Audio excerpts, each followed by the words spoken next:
Yine. Ha kardeşler. Bu gün 163 kuza emeldir. Biz ona 7-ci yesdən qoyacağıq.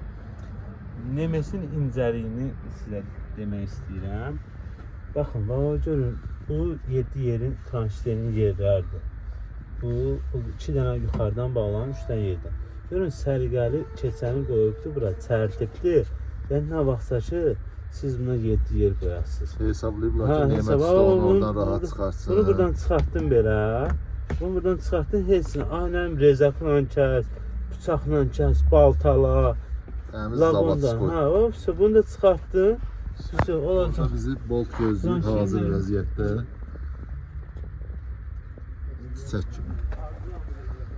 Bundan sonra maşın olacaq 7 yerlik.